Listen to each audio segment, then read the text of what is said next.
அனைவருக்கும் வணக்கம் தோழர்களே. இது உங்கள் ஆக்ஸானி அகாடமி. இன்னைக்கு நம்ம தமிழ் தகுதி மற்றும் மதிப்பீட்டு தேர்வில் இருக்கக்கூடிய கேள்வித்தாள் தான் நம்ம பார்க்க போகிறோம் இந்த செஷனில்.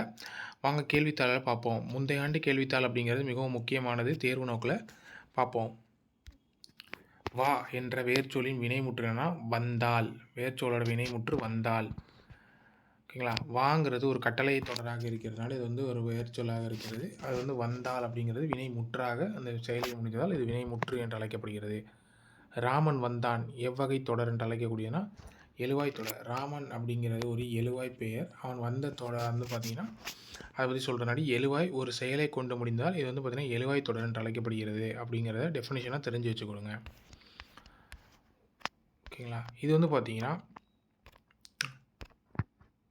ஒரு அடியும் முதல் 3 4 சீர்கள் வந்து என்ன அப்படின்ற மாதிரி கேட்குறாங்க. 1 3 4 இந்த சீர்கள்லாம் ஒன்றா வந்துட்டு அது பேர் மேற்கதுவாய். ஓகேங்களா? முதல் எழுத்து ஒன்றி வந்தால் மோனை, இரண்டாவது எழுத்து ஒன்றி வந்தால் எதுகை. அவங்க எதுகை தான் கேட்டிருக்காங்க. ஸோ அதனால் மேற்கதுவாய் எதுகை.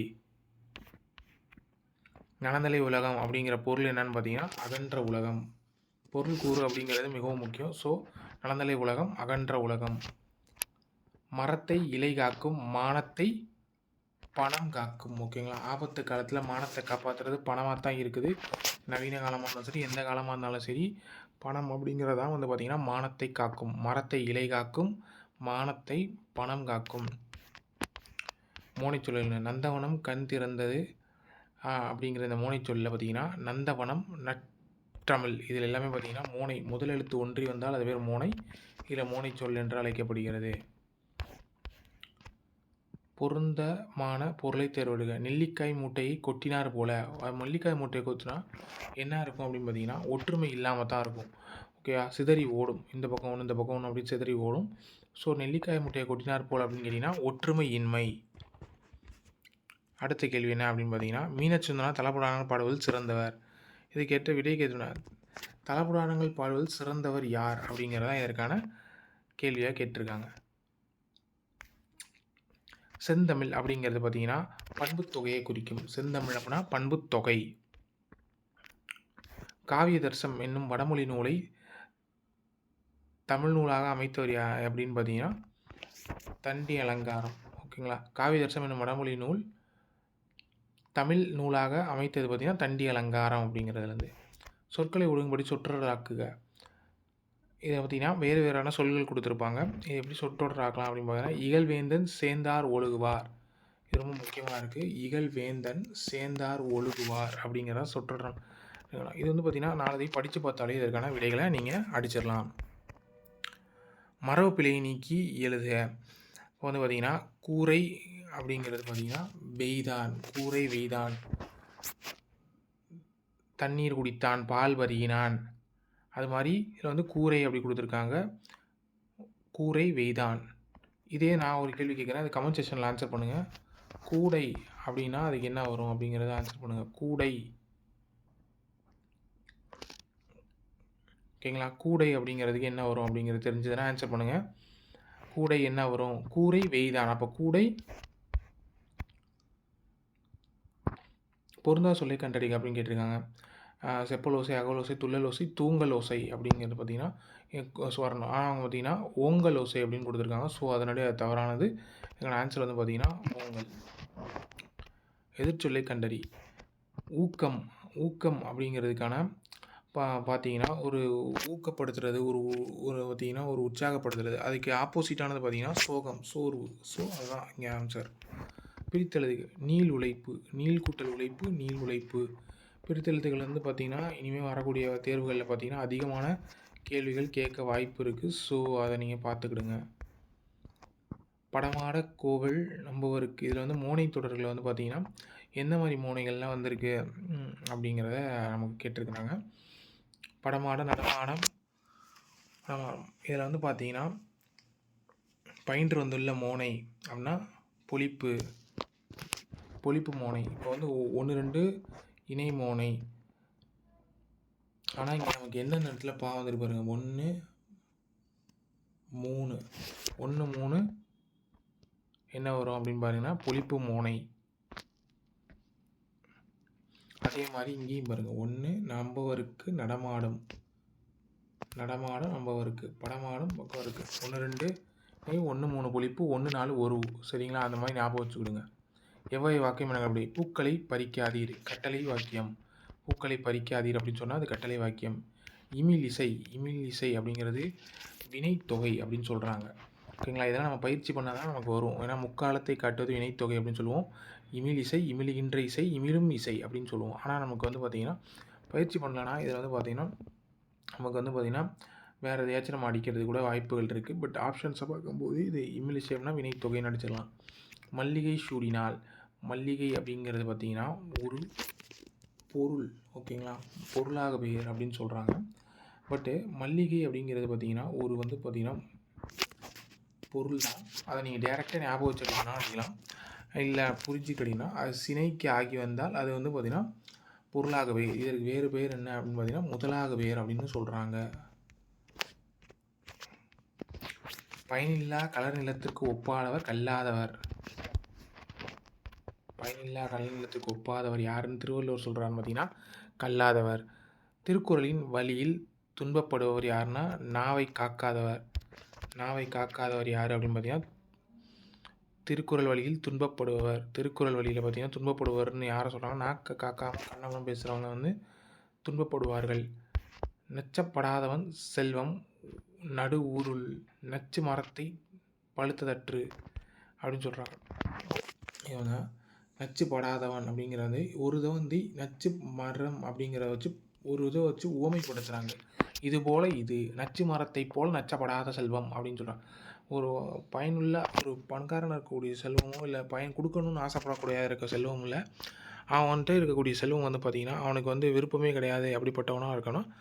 ஊடின் நடுவே இருக்கக்கூடிய நச்சு மரத்திற்கு சமம் அப்படின்னு சொல்கிறாங்க திருக்குறள்லேயே.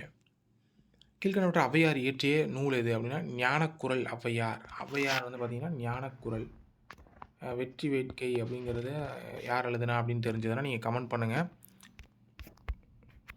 கரையொரு கரையை ஒரு அப்படின்னா 2ஆம் வேற்றுமை தொகு. புறநானூற்று சில பாடல்கள் ஆங்கிலத்தில் மொழிபெயர்த்தவர் ஜியு போப்.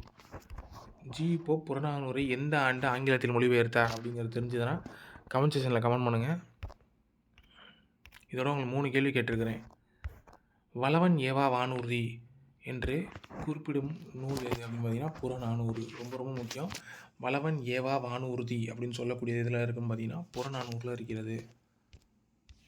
புறநானூறு நூலில் உள்ள The 400 Songs of the War and Wisdom and Anthropology of the Poem from the Classical Tamil Purananuru என்னும் தலைப்பில் மொழிபெயர்த்தவர் யாருன்னா ஜார்ஜ் எல்காட். ஜார்ஜ் எல்காட் அப்படின்னு சொல்லக்கூடியவர் தான் பார்த்தீங்கன்னா Purananuru 400 Songs of War and Wisdom and Anthropology of the Poem from Classical Tamil Purananuru George ELCOT. Purananuru பற்றி பார்த்தீங்கன்னா ஒரே இதில் 3 கேள்வி கேட்டுக்கிறாங்க. புறநானூறு நூலை ஆங்கிலத்தில் மொழிபெயர்த்தவர் யாருன்னா ஜியு போப்பு. ஓகேங்களா? அடுத்து வளவன் ஏவா வானூர்தி அப்படி சொல்லக்கூடியது வந்து பார்த்திங்கன்னா Purananuru. புறநானூரில் The 400 Songs of the War and Wisdom and Anthropology of the Classical Tamil George ELCOT. ஓகேவா? கிறிஸ்துவின் வருகையை அறிந்த முன்னோடி. இது வந்து பார்த்திங்கன்னா நிறைய குழப்பங்கள் ஏற்பட்ட ஒரு கேள்வியாக தான் இது பார்க்கப்பட்டது. கிறிஸ்துவின் அறியப்பட்ட முன்னோடி திருமுழுக்கு யோவான் அப்படிங்கிறது புத்தகத்தில் விலை இருக்குது. பட் இங்கே யோவான் அப்படின்னு கொடுத்துருக்கிறதாண்டி அவரோட வேறு பெயரான அருளப்பனை எடுத்துக்கிடுவோம் அப்படிங்கிற மாதிரி அவங்க எடுத்து ஆன்சர் கீ கொடுத்துருக்குறாங்க. மேக்ஸிமம் மெம்பர்ஸ் வந்து பார்த்திங்கன்னா யோவான் அப்படிங்கிறத அடித்தாங்க. இதற்கான ஃபைனல் ஆன்சர் கீழே வந்து பார்த்திங்கன்னா அவங்க எப்படி டிக்ளேர் பண்ணாங்க அப்படின்னாலும் அருளப்பன் அப்படிங்கிறதா சொல்லியிருக்காங்க. ஸோ நீங்கள் அதை பார்த்துக்கோங்க. தேம்பாவணியோட பாட்டுடைய தலைவன் யார் அப்படின்னு கேட்டிங்கன்னா பலா. ஓகேங்களா? தேம்பாவணி. ஓகேவா? அதே தான் இங்கேயும் பார்த்தீங்கன்னா உங்களுக்கு தேம்பாவணியிலேருந்து கிறிஸ்துவின் வருகை அடைந்த முன்னோடி அப்படின்னா தேம்பாவணி எழுதியவர் யார் அப்படின்னு தெரிஞ்சதுன்னா கமெண்ட் பண்ணுங்கள். இதோட 4வது கேள்வி உங்களுக்கு கேட்டேன். தேம்பாவணியின் ஆசிரியர் பேர் என்ன அப்படிங்கிறத எழுதுங்க. இதோட பாட்டுரை தலை வந்து அந்த வளவன் என்கின்ற திருமுழுக்கோவோன் அப்படிங்கிறது தான் கிறிஸ்துவின் வருகை அடைந்த முன்னோடி. ஓகே, அந்த வளன்கிறது தான் தேம்பாவணியின் பாட்டுடை தலைவன். 39,000 காட்டும் போர்களச் சிறப்புடைய பார்த்தீங்கன்னா போர்களச் சிறப்புடைய சோழ நாடு. ஓகேவா? போர்களச் சிறப்புடைய நாடு சோழ நாடு. இதெல்லாம் வந்து பார்த்திங்கன்னா நீங்கள் கண்டென்ட் வைஸ் இதெல்லாம் இப்போ வந்து ரெடியூஸ் பண்ணிட்டாங்க. ஸோ 39,000 அப்படிங்கிறதோ பல்லு சந்து இலக்கியம் வாயில் இலக்கியம் அழைக்கப்படுவ தூது இதெல்லாம் பார்த்திங்கன்னா இப்போலாம் கிடையாது. ஸோ நம்ம அடுத்த கட்டத்தான கேள்விகளுக்கு போயிடலாம். இது வந்து சங்க இலக்கியங்கள் அப்படின்னு சொல்லக்கூடியனால இது வராதுக்கான வாய்ப்புகள் இருக்குது. சங்க இலக்கியங்கள் கரகாட்டம் எவ்வாறு அழைக்கணும்னா குடக்கூத்து அப்படின்னு அழைக்கிறாங்க. சங்க இலக்கிய கரகாட்டம் அப்படின்னு சொல்லக்கூடிய என்னன்னு பார்த்தீங்கன்னா குடக்கூத்து அப்படின்னு சொல்கிறாங்க. சித்தர்கள் கிடையாது, புலமை கதிரவன் இல்லை புலமை பெருங்கடல் அப்படின்னு சொல்லக்கூடியவர் யாருன்னு பார்த்தீங்கன்னா உவே சாமிநாத ஐயன். ஓகேங்களா, உவேசா. தமிழ் தாத்தா யார் அப்படின்னு பார்த்தீங்கன்னா இந்த உவேசா அவர்கள் தான். புலமை பெருங்கடல் அப்படின்னு நினைக்கிறாங்க இவரை. நல்லா ஞாபகம் வச்சுங்க, புலமை பெருங்கடல். இது வந்து ஒரு நாள் ஒரு குழப்பமான ஒரு கேள்வியாக இருந்தது. நிறைய பேர் இதுக்கான விடை தேப்போமி அப்படின்னு சொல்லிட்டு கூட போட்டிருந்தாங்க. ஸோ இதற்கான விடை வந்து பார்த்திங்கன்னா உவே சாமிநாதையன். காந்தியடிகள் தமிழகம் வந்த பொழுது அவரது மேடை பேச்சினை மொழிபெயர்த்தவர் யாருன்னா திருவி கல்யாண சுந்தரனார். காந்தி தமிழ்நாடு வந்தப்போ ஒரு மேடை பேச்சு மொழிபெயர்த்தவர் கல்யாண சுந்தரனார். தமிழ் வளமொழியின் மகன் தனித்தியங்கற்குரிய மொழி, சமஸ்கிருத கலப்பின்றி தனித்தியங்க மாற்றல் பெற்ற மொழி. கால்டுவெல் வளமொழிகளை பற்றி ஆராய்ச்சி செய்தவர் அந்த கால்டுவெல்ட். தமிழ் மொழியின் ஒப்பிலக்கணம் என்னும் நூலை எழுதியவர் கால்டுவெல்ட், ராபர்ட் கால்டுவெல்ட். இது வடமொழியோட மகள் இல்லை, இது தனித்து இயங்கக்கூடிய குடும்பத்திற்கு உரிய மொழி, சமஸ்கிருத கலப்பின்றி இயங்கக்கூடிய மொழி அப்படின்னு சொன்னார். தாதா சாஹேப் பால்கே விருது கொடுக்கப்பட்ட ஆண்டு பார்த்தீங்கன்னா 1969 தான் ஃபஸ்ட்டு தாதா சாஹேப் பால்கே கொடுத்தாங்க. நாடக கடையை மீட்டெடுத்து குறிக்கோளாக கொண்டவர் யாரும் அந்த முத்துசாமி. முத்துசாமி இவரை வந்து என்னன்னு சொல்கிறாங்கன்னா கலை ஞாயிறு அப்படின்னு சொல்கிறாங்க. ஸோ இதுலேருந்து உங்களுக்கு ஒரு நாடகக்கலை அப்படிங்கிறது இல்லைனாலும் நீங்கள் என்ன பண்ணுங்க அப்படின்னு பார்த்தீங்கன்னா மொழி ஞாயிறு யாருன்னு தெரிஞ்சதுன்னா நீங்கள் கமெண்ட் பண்ணுங்கள். ஓகேங்களா, மொழி ஞாயிறு என அழைக்கக்கூடியவர் யார் அப்படின்னு பார்த்தீங்கன்னா கமெண்ட் பண்ணுங்கள். ஆசியாவிலே மிக பழமையான நூலகம் தஞ்சை சரஸ்வதி மகால் நூலகம் தான். ஓகேங்களா, இந்த மூலிகை அப்படிங்கிறதெல்லாம் டாப்பிக்லேருந்து தூக்கியாச்சு. ஸோ நீங்கள் வந்து என்ன பண்ணுங்கள் அப்படின்னு பார்த்தீங்கன்னா இதெல்லாம் நம்ம ஸ்கிப் பண்ணிட்டு போயிடலாம். முத்துராமலிங்க தேவர் தேசியங்காத்த செம்மல் அழைத்தவர் திருவிக்கா. ஓகேங்களா, திருவிக்கா பற்றி கொஞ்சம் பார்த்துக்கலாம். அவரோடதும் பார்த்திங்கன்னா அவ்வளோ ஐடியா நீங்கள் தெரிஞ்சு வச்சுக்கோங்க. தேசியம் காத்த செம்மல் என்று முத்துராமலிங்கரை போற்றியவர் யார் அப்படின்னு பார்த்தீங்கன்னா திருவிக்கா. உலகின் பல்வேறு பகுதிகளில் நடக்கும் நிகழ்வுகளை படமாக காட்டுவதன் பெயர்னா செய்திப்படம். அதை வந்து செய்தி வாக்கியமாக நீங்கள் பார்க்கலாம். இது வந்து செய்தி படம் அப்படிங்கிறது ஆதார் கடையிலேருந்து தூக்கிட்டாங்க. ஸோ சிலபஸ் நியூ சிலபஸ் படி பார்த்தீங்கன்னா இதை வந்து நீங்கள் செய்தி வாக்கியமாக எடுத்துக்கலாம். உலக பல்வேறு பகுதியில் நடக்கும் நிகழ்வுகளை படம் பிடித்து காட்டுவது செய்தி படம் என்று அழைக்கக்கூடியது. அப்படின்னா இது எந்த வகை வாக்கியம் கேட்டால் செய்தி வாக்கியம் அப்படின்னு அடிங்க. நவீன இலக்கியத்தினை தொடக்கத்திலே செழுமைப்படுத்திய புதுமை பித்தன். புதுக்கவிதையின் தந்தை பிச்சமூர்த்தி. ஓகேவா, அதெல்லாம் ஞாபகம் வச்சுங்க. அதெல்லாம் இப்போ வந்து தூக்கிட்டாங்க. கவிதை எல்லாம் ஒவ்வொரு தூக்கிட்டு சில டாபிக் மட்டும்தான் இருக்குது. ஸோ தெருக்கூத்தை தமிழ் கலையின் முக்கிய அடையாளமாக உருவாக்கியவர் முத்துசாமி. இவர் தான் என்ன சொல்கிறோம், கலை ஞாயிறு அப்படின்னு சொல்கிறோம். ஓகேங்களா, காந்தியடிகளை பெற்றோரிடம் அன்பாக நடந்து கொள்ள காரணமாக அமைந்த நூல் எதுன்னு பார்த்தீங்கன்னா சிரவண பிதுர்வித்தி. நமக்கு கிடையாது. தமிழ் புதப்புலகின் தலைமகன் யாருன்னா சி.ஒய். தாமோதரனார். ஓகே, மேக்ஸிமம் பார்த்தீங்கன்னா தியரட்டிக்கலாக கொஸ்டின்ஸ் எல்லாமே தூக்கிட்டு இருக்காங்க. மாப்போசி அவங்களது இல்லை. திருச்சிராப்பள்ளி அருகே உள்ள அல்லூரில் திருவள்ளுவர் தவசாலையை கட்டியவர் யார் அப்படின்னு பார்த்தீங்கன்னா இளங்குமணனார். ஏன்னா திருக்குறள் அப்படிங்கிறதுனாடி கேட்க வாய்ப்பு இருக்குது. திருச்சிராப்பள்ளி அருகே திருக்குறள் தவசாலையை கட்டியவர் இளங்குமணனார். ராசராச சோழனின் கோவில் கட்டுவோம் என்று ஆர்வத்தை தூண்டிய கோவில் அது எந்த கோவில்னு பார்த்தீங்கன்னா ராசசிம்மேஸ்வரம். காஞ்சி கடற்கரை கோவிலை கட்டியவன் யார்? அந்த கடற்கரை கோவில் தான் இந்த ராஜசிம்மேஸ்வரம். கட்டியவர் யாருன்னு தெரிஞ்சதுன்னா கமெண்ட் பண்ணுங்கள்.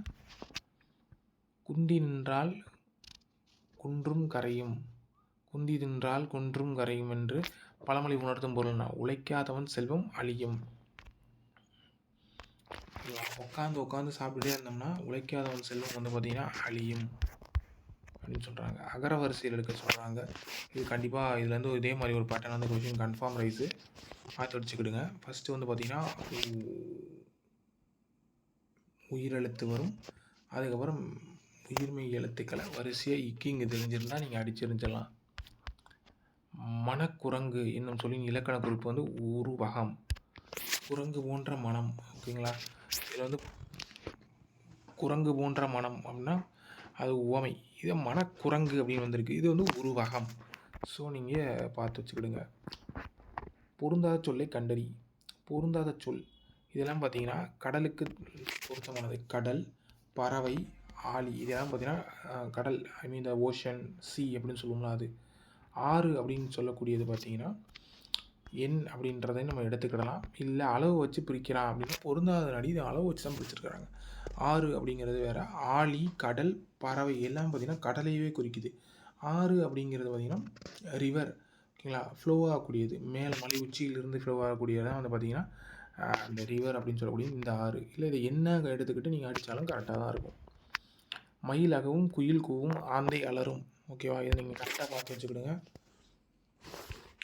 கோழி என்ன பண்ணணும்னு தெரிஞ்சால் நீங்கள் சொல்லுங்கள் ஆன்சர். கோழி என்ன பண்ணணும்னு தெரிஞ்சால் நீங்கள் சொல்லுங்கள். வாழைப்பழ தோல் செருக்கி ஏழை கிழவன் வியாழக்கிழமை கீழே விழுந்தான். இது இந்த விவேக் காமெடி மாதிரி எடுத்து வச்சுருக்காங்க இந்த கேள்வியை. வாழைப்பழம் தோல் வலிக்கு, வாழைப்பழத்தோல் வலிக்கு, வாழை அப்படிங்கிறப்போ இந்த இடத்துல என்ன வந்திருக்கு அப்படின்னு பார்த்தீங்கன்னா, ஏன் இங்கே இப்போ வந்திருக்கு அப்படிங்கிறத பாருங்கள். வாழைப்பழம் இதில் 4 இப்போ வந்துடுச்சு. ஸோ நீங்கள் டவுட் இல்லாமல் அடிச்சிடலாம். பட் இருந்தாலும் 2ஆம் வேற்றுமை விதிகளுக்கு பின் வாழைப்பழம் வரும். தோல் செருக்கி ஏழை கிழவன், ஏழை அப்படிங்கிறதுல ஏன் இங்கே இக்கு வருது அப்படின்னா, இங்கே 2ஆம் வேற்றுமை விதிகளுக்கு பின் வழிநடக்கும். வாழைப்பழம் தோல் சறுக்கி ஏழை கிழவன் வியாழக்கிழமை கீழே விழுந்தான். அவ்வளோதாங்க. இந்த 2 இடத்துல இக்கு வந்திருக்கு மட்டும்தான் இங்கே டிஃப்ரெண்ட், மித்த எதுவுமே கிடையாது. இங்கே வந்து பார்த்தீங்கன்னா இத்து தூக்கியிருக்கிறாங்க. வாழைப்பழம் ஓகேங்களா. கசதபமுன் வல்லினம் மிகும் ஓகேங்களா. அதை நீங்கள் பார்த்து வச்சுக்கிடுங்க. இந்த மாதிரியான இடத்துல வந்து என்னென்ன இடத்துல மெய் வருது அப்படிங்கிற ரூல்ஸ் அண்ட் ரெகுலேஷன்ஸையும் நீங்கள் பாருங்கள். பிறவினை வருவித்தான், திருத்தினான் இன்னும் இதில் வந்து பார்த்திங்கன்னா பிறவினை வாக்கியங்களாக இருக்கிறது. பூங்குழலி யாழ் மீட்டினாள், பூங்குழலி யாழை மீட்டினாள். ஓகேங்களா, யாழை மீட்டினாள் இப்படிதான் வரணும். இதை நீங்கள் எப்படி மாதிரிலாம் யாழ் பூங்குழலி மீட்டினாள் இப்படி இருந்துச்சுன்னா, பூங்குழலி யாழ் மீட்டப்பட்டது, பூங்குழலியால் யாழ் மீட்டப்பட்டது அப்படிங்கிறது வருமா அப்படின்னு பார்த்தீங்கன்னா வரல. யாழை பூங்குழலி மீட்டினாள். ஓகேவா, எப்படி பார்த்தாலும் வந்து பார்த்தீங்கன்னா உங்களுக்கு செய்வினை வாக்கியமாகத்தான் வருகிறது. வணிக அறிவியல் முதலீட்டை பெருக்குவதற்கு பொருட்கள் கண்டுபிடிக்கப்பட்டது. எத்தகைய முதலீட்டை பெருக்குவதற்காக பொருட்களை கண்டுபிடிக்கப்பட்டது அப்படின்னா வணிக அறிவியல் முதலீட்டை. கேழ்வர், சாவர்கர், நசையி, நல்குவர், பொலிக்கும், பொத்து, மஞ்சை அப்படிங்கிறது பார்த்தீங்கன்னா அகர வரிசையில் இருக்கக்கூடியதில் எடுத்திருக்காங்க. தாய் என்னும் சொல்லின் வினையாளனையும் பெயர். வினையாளனையும் பெயர் வந்து பார்த்திங்கன்னா தந்தவர். இதில் தந்து அப்படின்னு சொல்லக்கூடிய வினையெச்சம், தந்த பெயரெச்சம், இதுவும் பார்த்தீங்கன்னா தந்தது. ஓகே, இதுவும் இதுதான். மலர் வீட்டுக்கு சென்றால், இதில் வேர்ச்சொல்னா செல் அப்படின்னா சென்றால் அப்படிங்கிறது பார்த்திங்கன்னா வேர்ச்சொல் வந்து செல். ஓகேவா, இதுவும் அடிச்சிருப்பீங்க நீங்கள். சூழ் இதில் வந்து பார்த்திங்கன்னா சூழ் அப்படின்னா மிகவும் முக்கியம். இந்த மாதிரியான ஒளி வேறுபாடு கண்டிப்பாக கேட்பாங்க. சூழ் அப்படின்னா சூழ்பை அப்படின்னா நீங்கள் பார்த்துருப்பீங்க. ஸோ கர்ப்பம். சூழ் அப்படின்னா சுற்று. சூழ் அப்படின்னா சூளுரைத்தல். கண்ணகி சூளுரைத்தாள் அப்படின்னா சபதம் எடுத்தாள். ஓகேங்களா, சூழ் உரைத்தால் சபதம் எடுத்தாள். பிழையை தொடரை கண்டறி. எங்களூரில் புலவர் ஒருத்தர் வாழ்ந்தார். எங்களூரில் புலவர் ஒருவர் வாழ்ந்தார். எங்களூரில் புலவர் ஒருவர் வாழ்ந்தார். ஒருவர் தான் வாழ்ந்தார். இருவர் வாழ்ந்தது அது தவறாக தெரிகிறது. வாழ்ந்தாலும் தப்பு. எங்களூரில் பல புலவர்கள் வாழ்ந்தாரும் தவறு. அப்போ ஒன்று தான் ரைட்டுங்கிறத எனக்கு தெரிஞ்சு போச்சு. நாகரிகம் காட்டி மறைமுகம் கொடுப்பது இறக்கரடக்கல். ஓகேங்களா, இதில் வந்து மறைமுகமாக கூறுவது இறக்கரடக்கல். நாகரிகம் காட்டி மறைமுகமாக கூட இடக்கரடக்கல். மங்களமான சொற்களை மாற்றி மங்களம் இல்லா சொற்களாக குறிப்பிடுவது மங்களம். தப்பு. அதை அப்படியே மாற்றி கொடுத்தாரு. மங்களமில்லா சொற்களை மங்களமாக மாற்றுவதே மங்களம் என்று அழைக்கக்கூடியது. ஒரு சொல்லுக்கு மாறாக வேறு சொல்லை பயன்படுத்தும் முறையை இடக்கரடக்கல், மங்களம் என்று அழைக்கக்கூடிய. இரண்டுமே பார்த்தீங்கன்னா இது சரியா 1 3 சரியாகிறது, 2 மட்டும் தவறுங்க. வெண்பாவிற்குரிய ஓசை செப்பல் ஓசை. முல்லைப்பாட்டு இது வந்து பார்த்திங்கன்னா 10 பாட்டு சங்க இலக்கியங்கள்ன்ற டாப்பிக்கில் கன்ஃபார்ம் வருது.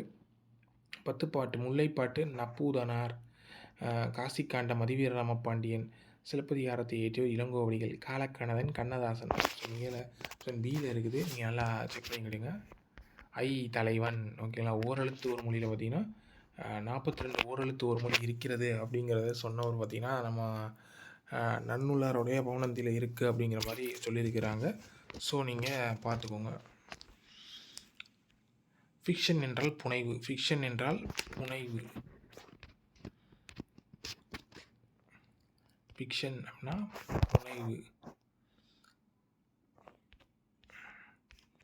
கத்துங்குயிலோசை சற்றே காதில் வந்து விடும் அப்படின்னு சொன்னவர் குயில் கூவும், குயில் வந்து கத்துமா அப்படின்னு கேட்குறாங்க. இந்த மாதிரியான பாரதியார் வந்து எழுதியிருக்கிறார். ஸோ கவிஞர்கள் வந்து அறிஞ்சே இந்த மாதிரியான வலுவமைதி அப்படின்னா பிழைகளை ஏற்படுத்த மாதிரி அமைக்கிறது தான் வலுவமைதி. பட் அது கவிஞர்கள் தவறு இல்லை அப்படின்னு சொல்கிறாங்க. அதனால இது மரபு வலுவமைதி அப்படின்னு சொல்லுவோம். வலுவமைதி அப்படின்னா கவிஞர்கள் போன்றவற்றால் பிழையாக கருதப்பட்டாலும் பிழை இல்லை என்று மரபு வலுவமைதி என்கின்றோம். மணிமொழி கோவை அடைமொழியாக குறிப்பிடும் நூல்கள் நான்மணிக்கடிகை, முதுமொழி காஞ்சி, ஆசாரக்கோவை, முதுமொழி காஞ்சி, நான்மணிக்கடிகை. இதெல்லாம் பார்த்தீங்கன்னா மணிமொழி கோவை அப்படின்னு சொல்கிறாங்க. மணி இருக்கா இதில், மணி இதில் மொழி இது கோவை. ஸோ அவ்வளோதான். 11 என்றால் என்ன? 18. இனியவை என்றால் இனியவை 40 பூதஞ்சேந்தனார். இனியவை 40 எழுதியவர் யாருன்னா பூதஞ்சேந்தனார். பூவையும் குயிலையும் புலங்கை வறண்டும். பூவையும் என்பது நாகரவாய் பறவை. பூவை நாகனவாய் பறவை. உத்தரகாண்டத்தை எழுதியவர் யாருன்னா ஒட்டக்குத்தர். உத்தரகாண்டத்தை எழுதியவர் ஒட்டக்குத்தர். உத்தரகாண்டம். கம்பர் வந்து பார்த்திங்கன்னா என்னென்ன காண்டங்கள் எழுதிப்பார். கம்பராமாயணத்தில் எத்தனை காண்டங்கள் உள்ளது அப்படின்னு பார்த்தீங்கன்னா பாலகாண்டம், அயோத்திய காண்டம், ஆரண்ய காண்டம், கிஷ்கிந்த காண்டம், சுந்தர காண்டம், யுத்த காண்டம் இருக்குது. பட் ஆனால் ஒட்டக்குத்தர் உத்தரகாண்டம் அப்படின்ற ஒன்றே எழுதியிருக்கிறாரு அப்படிங்கிறது குறிப்பிடத்தக்கது. பாடை மாக்கள் பழமொழி பேசும் மக்கள். பழமொழி பேசும் மக்கள் என்ன சொல்கிறாங்கன்னா பாடை மாக்கள் அப்படின்ற அழைக்கிறாங்க. மணிமேகலை எழுதிய சித்தலை சத்தன சிலப்பதிகாரம் இளங்கோவடிகள் பெரிய புராணம் சேக்கிழார் திருவிளையாடற் புராணம் எழுதியவர் யாருன்னா பரஞ்சோதி முனிவர். முடிகெழு வேந்தன் மூவருக்குரியது சிலப்பதிகாரம். முடிகெழு வேந்தன் சிலப்பதிகாரம் மூவருக்குரியது சிலப்பதிகாரம். ஓங்கு தன்பனை சூழ் நீப வனத்தை நீங்கு ஒரு போதினும் இவனே. நீபவனம் என்பது கடம்பவனம். நீபவனம் கடம்பவனம். பாரதியார் பாடிய பாடல்கள் ஒன்று குயில் பாட்டு, கண்ணன் பாட்டு, பாப்பா பாட்டு, பாஞ்சாலி சபதம். இதெல்லாம் பார்த்தீங்கன்னா பாரதியால் சொல்லப்படுது. குடும்ப விளக்கு, இருண்ட வீடு, அழகின் சிரிப்பு, இதெல்லாம் பார்த்தீங்கன்னா பாரதியார் குறிப்பிடப்பட்டது. மணிமகள் வழி மாமியம், இதெல்லாம் பார்த்தீங்கன்னா கவிமணியால் குறிப்பிடப்பட்டது. சீராபுராணத்தை இயற்றியவர் உமறு புலவர். வாளெங்கே நீண்ட எழுந்த வல்லுருக்கி எங்கே நாள் என தொடங்கும் இரட்டுற மொழிதல் பாடலில் ஆசிரியர் யார்? கவி காலமேகம். இதெல்லாம் வந்து பார்த்திங்கன்னா ஒரு டஃப்பான கேள்வியாக இருந்தது. பட் இந்த தடவைலாம் பார்த்திங்கன்னா இது மாதிரியான கேள்விகள் இடம்பெறுவதற்கான வாய்ப்புகள் குறைவு. ஏன்னா 85 கேள்விகள் வந்து இலக்கணத்திலிருந்து மட்டுமே கேட்பாங்க. ஸோ அதனாடி இந்த மாதிரியான உரைநடை கேள்விகள் குறைக்கப்பட்டது.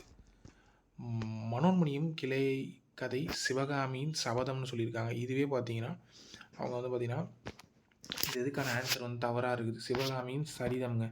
ஸோ ஓகேங்களா. இது நிறைய பேர் சேலஞ்ச் பண்ணி அவங்களுக்கான மார்க்கை வாங்கிட்டாங்க. சரிதம், சிவகாமியோடைய சரிதம் தான் வந்து பார்த்திங்கன்னா இதற்கான விடை. ஒரு நிமிஷம். சிவகாமியின் சரிதம் அப்படிங்கிறது தான் கரெக்டு. நம்ம நூலின் தொடக்கத்தில் கடவுள் வளர்த்து தமிழ்தாய் வாழ்த்துடன் நினைக்கி பெறப்பட்டதில் எளிய தமிழ் வெண்பாக்களால் ஆனது கிடையாது. மனோன்மணி தமிழின் முதல் பாவடிவ நாடக நூல் அப்படிங்கிறது கரெக்டு. அப்போ 1, 2, 4 அப்படிங்கிறது சரியாக விடை. திருவிருத்தம் நம்மாழ்வார். அப்போ நரிவிருத்தம் யார் எழுதுனா தெரிஞ்சால் கமெண்ட் பண்ணுங்க. திருவிருத்தம் நம்மாழ்வார்.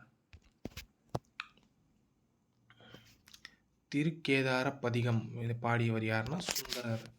திருக்கேதார பதிகத்தை பாடியவர் யார்? சுந்தரர். மார்கழி திங்களில் திருமால் கோவிலுக்கும் வீடுகளில் ஓதம்பண்டு பாடல் திருப்பாவை. தமிழ் பெருங்காவலர் யாருன்னா தேவநேய பாவானார் தான் தமிழ் பெருங்காவலர்னு சிறப்பு பெரியக்குரியவர் யாருன்னா தேவநேய பாவானார். திருக்குறள் மூலத்தை நேரடியாக படிக்க விரும்பிய தமிழ் பயில தொடங்கினேன் என்று சொன்னவர் யாருன்னா காந்தியடிகள். மூலத்தை நேரடியாக படிக்க விரும்பிய தமிழ் படிக்கத் தொடங்கினேன்னு சொன்னவர் காந்தியடிகள். தமிழ் பெருங்காவலர் தேவநேய பாவானார். ரொம்ப நல்ல ஒரு முக்கியமான கேள்வி. புலமை பெருங்கடல் அப்படின்னு சொன்னால் ஊவேசா நினச்சோம். இதே புலமை கதிரவன் சொன்னால் யார் தெரிஞ்சதுன்னா கமெண்ட் பண்ணுங்கள்.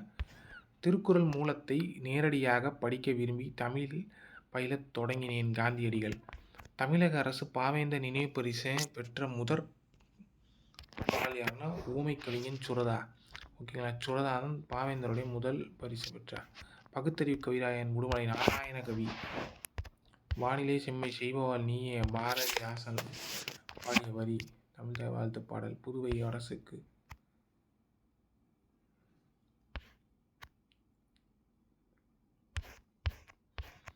திருவரங்கத்தின் நாயக்க மன்னர் மற்றும் அவரது வட்டத்து அரசி உருவங்கள் கம்பீரமாக காட்சியளிக்கிறது எந்த அடி உயரத்தில்? இது பார்த்திங்கன்னா ஒரு மோசமான ஒரு கேள்வியாகத்தான் பார்க்கணும். இந்த மாதிரியான கேள்விகள்லாம் பார்த்திங்கன்னா ஒரு தகுதியை கிடைக்கிற காம்படிஷனை குறைக்கிறதுக்காக கேட்கப்பட்ட ஒரு அப்பட்டமான கேள்வியாக தெரிகிறது. திறமை வெளிப்படாது இதில். ஓகேங்களா, ஃப்ளூக்கு தான். 4 அடி உயரத்தில்.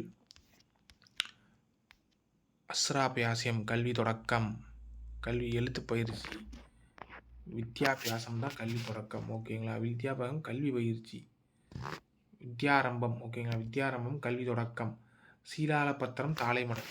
ஓகேங்களா, ஆப்ஷன் டி. ஓகேவா, கொஞ்சம் நல்லா பார்த்து வச்சுக்கோங்க. 3த்துல இந்த குழப்பற மாதிரி. அக்ஷராபியாசம்னா எழுத்து பயிற்சி. வித்யாபியாசம் கல்வி பயிற்சி. வித்யாரம்பம் கல்வி தொடக்கம். சீதால பத்திரம் தாளை மடல். ஓகேவா, இந்த மாதிரி இது கேட்குறது இப்போ வாய்ப்பு குறைவாக இருக்குது. பட் இருந்தாலும் இதில் தான் பார்த்தீங்கன்னா ஏதாச்சும் பொருள் கூறு அந்த மாதிரி ஏதாச்சும் கொடுத்துட போகிறாங்க. ஸோ நீங்கள் நல்லா பார்த்து வச்சுக்கிடுங்க. அக்ஷராபியாசம் அப்படின்னா எழுத்து பயிற்சி. அக்ஷரா. வித்யாபியாசம் பியாசம் அப்படின்னாலே பயிற்சி அப்படின்னு வச்சுக்கோங்க. கல்வி பயிற்சி. வித்யாரம்பம்னா கல்வி தொடக்கம். சீதால பத்திரம் தாளை மடல். எனக்கு வறுமையும் உண்டு மனைவி மக்களும் உண்டு அவற்றோடு மானமும் உண்டு தேவனைய பாவானார். சிலபஸில் இருக்குது, நல்லா பார்த்து வச்சுக்கிடுங்க. எனக்கு வறுமையும் உண்டு மனைவி மக்களும் உண்டு அவற்றோடு மானமும் உண்டு தேவனைய பாவானார். எனக்கு வறுமையும் உண்டு மக்களும் உண்டு அவற்றோடு மானமும் உண்டு தேவனைய பாவானார். நல்லா ஏற்றி வச்சுக்கோங்க. படைப்பாளன் தன் கருத்துக்கள் உணர்ச்சிகளோடு வெளிப்படுத்தும் வடிவம் கவிதை. ஓகேவா, நிறைய பேர் பார்த்திங்கன்னா நாடகம் அடிச்சிருப்பாங்க. கருத்துக்கள் உணர்ச்சிகளோடு வெளிப்படுத்தும் வடிவம். கருத்துக்கள் உணர்ச்சின்னு ஒன்றே அடிச்சிருப்பாங்க. கருத்துக்களும் எடுத்துன்னா எல்லாம் போயிருக்கலாம் வேறு ஏதாச்சும் கவிதை கட்டுரை அடிச்சிருக்கலாங்க. பட் ஆனால் உணர்ச்சியை வெளிப்படுத்துவது பார்த்திங்கன்னா நாடகக்கலை அப்படிங்கிற மாதிரி நம்ம பார்த்துருப்போம். பட் இருந்தாலும் படைப்பாளர் தன் கருத்துக்களை உணர்ச்சிகளோடு வெளிப்படுத்தும் வடிவம் கவிதை. அவரோட உணர்ச்சியும் கவிதைகளை வெளிப்படுத்த முடியும். மக்கள் கவிஞன் பட்டுக்கோட்டை கல்யாண சுந்தரனார். பகுத்தறிவு கவிஞன் உடுமலை நாராயண கவி. பட்டுக்கோட்டை கல்யாண சுந்தரனார் பார்த்திங்கன்னா சிலபஸில் இருக்கார், அப்பட்டமாக இருக்கிறாரு. ஸோ நீங்கள் பார்த்து வச்சுங்க. எழுச்சி மிக பாடல்கள் எழுதுறது, எளிய மக்களுக்கு புரிகிறபடி எழுதுறது, பாவேந்தர் பாரதிதாசனை விரும்பி பற்றி எழுதுறது, அவரால் தனது வலது கை அப்படின்னு சொல்லப்பட்டது, இது மாதிரி நிறையா இருக்குது. ஸோ நீங்கள் பார்த்து பட்டுக்கோட்டை யார் என்னென்ன சொன்னார் எழுதிங்க. மக்கள் கவிஞன் பட்டுக்கோட்டை. பகுத்தறிவு கவி உடுமலை நாராயண கவி. இந்தியாவின் முதல் பொது நூலகம் மும்பையில் உள்ள நடுவண் நூலகம் அப்படின்னு சொல்லியிருக்காங்க. இது தவறான ஒரு கூற்று. ஓகேவா, இந்தியாவின் முதல் நடுவண் நூலகம் இது கிடையாது. கேரளாவில் இருக்கக்கூடிய திருவனந்தபுரம் தான் முதல் நடுவண் நூலகம்.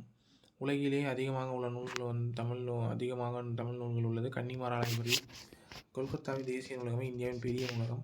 ஆசியாவின் மிக பழமையான நூலகம் சென்னை நூலகம். ஸோ இதில் பல கேள்விகள் பார்த்தீங்கன்னா இது மாதிரி வராது. தியரட்டிக்கல் கேள்விகள் குறைக்கப்படும், இலக்கண கேள்விகள் அதிகரிக்கப்படும் அப்படிங்கிறத அந்த நியூ சிலபஸோடைய ஒற்றிக்கே. ஸோ இந்த மாதிரியான கேள்விகள்லாம் பார்த்து வச்சுக்கிடுங்க. தமிழ் பதிப்புலகின் தலைமகள்லாம் கேட்க வாய்ப்பே இல்லை. சிவ தாமோதரனார்லாம் சிலபஸில் இருக்க வேர்டிங்ஸ் மட்டும் தான் கேட்பாங்க. புலமை பெருங்கடல் பார்த்திங்கன்னா ஊவேசா. புலமை கதிரவன் யாருன்னு தெரிஞ்சதுன்னா எழுதுங்க. இந்த மாதிரியான புறநானூறு கேள்வியெல்லாம் கேட்குறதுக்கான வாய்ப்புகள் அதிகமாக இருக்கிறது. ஃபோர்வன் சார்ந்த Warren wisdom ஆண்டபடி Tamil George எல்கார்ட். Palavan ஏவா வானூறு புறநானூறு படம் ஆங்கிலத்தில் ஜியு போப். இல்லை ஓகே, இது தவிர வேறு ஏதாச்சும் உங்களுக்கு டவுட்ஸ் இருந்துச்சு அப்படின்னு சொன்னால் நீங்கள் கமெண்ட் செக்ஷனில் லீவ் பண்ணுங்கள். Until this bye for Max Academy. ஏதாச்சும் தகவல் இருந்துச்சாலும் நான் உங்களுக்கு அப்டேட் பண்ணுறேன். ரெகுலராக நம்ம கொஷின் பேப்பர்ஸ் பார்ப்போம். தேங்க்யூ.